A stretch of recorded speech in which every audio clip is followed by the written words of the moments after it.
Alright, Wade, in this video we're going to talk about your strengths as a hitter when it comes to mechanics. And when I looked at your videos in terms of timing, you're right in sync with me as a pitcher, and that's helping you make good decisions in two-strike situations. So that's good. So you got your timing down. Now, in this video, I'm going to compare you to Placido Polanco. And I did that for a couple of reasons. First, both of you guys are contact hitters. Second, both of you guys have a very similar negative move. And what I mean by a negative move, I'm going to explain that right now.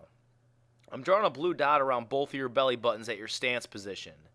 Now, all hitters, before they take their stride forward, they get ready to stride in some way. And you'll see here with Polanco, what he's going to do is he's simply going to lift this front foot up a little bit before he strides forward. And so when he lifts it up, he kind of stores energy in the inside of his back leg, and his belly button goes back a little bit. And so this is him kind of revving his engines, getting ready to go forward. And the next thing he's going to do, once he lifts up that leg and that knee, he's going to come forward and load these hands back. You're going to see that right here. And then he gets into a good hitting position. So you see here his belly buttons come forward, and his hands are loaded, and he's ready to go. Now, if we take a look at you on the left-hand side, you do a pretty good job at this as well. You'll see here, like Polanco, you're going to lift up this front knee, and that's going to create your negative move. See that right there?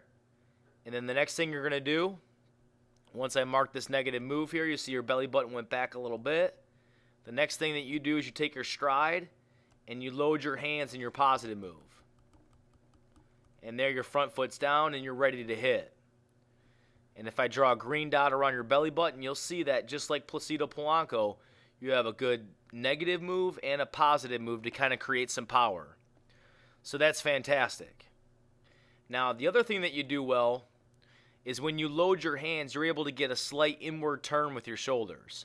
So if you look at Polanco here, if we take him back to his stance, you can see he starts with his shoulders square to the pitcher. But as he gets into his negative move and begins striding forward, he'll load his hands so that when his front foot lands, there's a slight inward turn towards home plate with the shoulders. And the hands, as a result of that, get loaded back in a good hitting position right behind the back shoulder. And you'll see here that you do the same thing.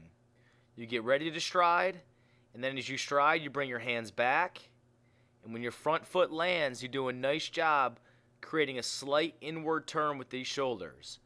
And your hands get back to a good hitting position right behind the back shoulder. So in a lot of ways, you do a lot that mirrors Placido Polanco in terms of getting ready to swing.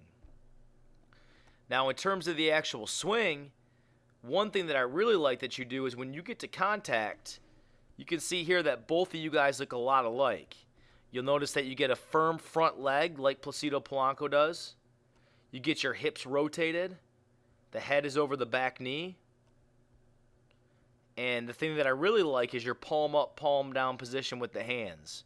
You can see with Polanco, with his bottom hand, the palm's facing the ground. The top hand, the palm's facing the sky. And you can see the same thing here with you. And what that does is that just helps you square up the ball well. So there's a lot of things you do well as a hitter. Now, in the next video, I want to talk about one or two things that you can do to increase your efficiency as a hitter and to help you get your bat in the zone a little bit earlier.